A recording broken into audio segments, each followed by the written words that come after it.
ପିଲାମାନେ ଆଜି ଆମେ କଣ ଜାଣିବା ନା ଏ ଯୋଉ ଚିତ୍ର ଦେଇଛି ତାକୁ ଆମେ କଣ କରିବା ନା ଆଗକୁ ଆଗକୁ ବଢେଇବା ହେଲା। ଏଠି ଯୋଉ ଚିତ୍ରଟାକୁ ଦେଇଛି କିଛି କିଛି ଅଂଶ କରିଦେଇଛି ତାକୁ ଆହୁରି ଛାଡ଼ି ଦେଇଛି। ଆମେ କଣ କରିବା ନା ଜଣେ ଜଣେ ସେ ଅଂଶ ଗୁଡାକ ବଢେଇବା ହେଲା। ପ୍ରଥମରୁ ଆମେ ଷ୍ଟାର୍ଟ କରିବା କି ଆକୁ କଣ ସିଧା ଗାର ଗୁଡାକ ଦେଇଛି ତମେ ଆପରେ ଜଏନ୍ କରିଚାଲ କାହିଁକି ନା ତମେ ଏମିତି କଲେ ତମ ହାତ ଅକ୍ଷର ସୁନ୍ଦର ହେବ ଆଗକୁ ଆଗକୁ ହଁ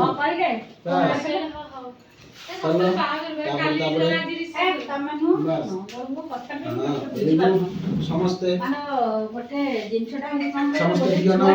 ଦେଖ ସେ କେମିତି କରୁଛନ୍ତି ଭେରି ଗୁଡ। ଦେଖ ସିଧା ଗାର ଦେଇଥିଲା ସିଧା ଗାର କରିଦେଲେ ତାପରେ ଏମିତି ପକେଇକି ଗାର କରିବା ନିଅ ପକେଇକି ଗାର କର ଇଏ ଯେମିତି କରିଛି ସେମିତି ଏମିତି ସାଇଡ ସାଇଡ କରିକି ଟିକେ ବୁଝି ପାରୁଛନ୍ତି ନାଇଁ ଦେଖିବ ଆଜି ପିଲାର ୱେଟ କମିଯିବ ତାକୁ ବାରମ୍ବାର ଥଣ୍ଡା ଆକାଶ ଜର ଖାଲି ସବୁବେଳେ ତାର ଅହଦେଶୀ କିନ୍ତୁ ଏନଏସ୍ପି ଯାଅ ଥରେ ଦେଖିବ ସମସ୍ତ ବର୍ଷ ଦେଖାଉଛି କେମିତି କରୁଛନ୍ତି ଏଇଠି ଦସ୍ତଖତ କରିବ ଏଠି ରୁକ୍ସନା ଏଇଠି ଏଇଠି ଦସ୍ତଖତ କରିବ ଏମିତି ବି ସେଟା ପାଇବାରେ କାଳକୁ ସାତ ସାତ ଦିନ ମଙ୍ଗଳବାର ତାପରେ ଆମେ କଣ କରିବା ନା ଏଇ ଗାରଟାକୁ ସିଧା ଲମ୍ବା ନିଅ ଲମ୍ବା ଏଇ ଗାରଟାକୁ ଏଇ କେତେ କହିଲ 11 ଲମ୍ବା 25 ତାରିଖ କିଛି ସେମିତି ତିନିଟା ଗାର ଦିଅ ତିନିଟା ଗାର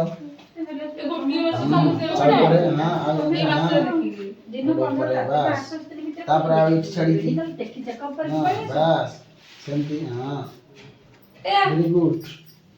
ତାପରେ ଆଉ ବଢେଇ ଚାଲ ସଫିସିଏଣ୍ଟ ଖାଉଛି ଟି ସେ ଆଉ ଗୋଟେ ସେଇ ତ ଖାଇବା ପାଇଁ ଭାରି ହଇରାଣ କରୁଛନ୍ତି। ତାପରେ ନିଅ ତମେ ଏଇଟା ବଢେଇ ଦିଅ କାଇଁ ଖାଉନି ଖାଇବା ଏଇଟା ପାଇଁ ଭାରି ଦେଖ ହଇରାଣ ଏଇଟା ସ୍ଲାଇଡ କରିନି ଯୋଡି ଯୋଡି ଚୁଟି ଗୁଡାକ ବଙ୍କେଇକି ସେଟା ଟିକେ ବଙ୍କେଇକି ଅଛି ନା ତା କୁର୍ମି ତା ଦେହରେ ଭରପୁର ରହିଛି ତେଣୁ ସେ ସବୁ କିଛି ଖାଇବାକୁ ଇଚ୍ଛା କରୁନି। ନା ଏପଟକୁ ସେପଟକୁ ଯାଇକି ବଙ୍କେଇଛି ଏମିତି ବଙ୍କେଇଛି ଏମିତି ବଙ୍କେଇବ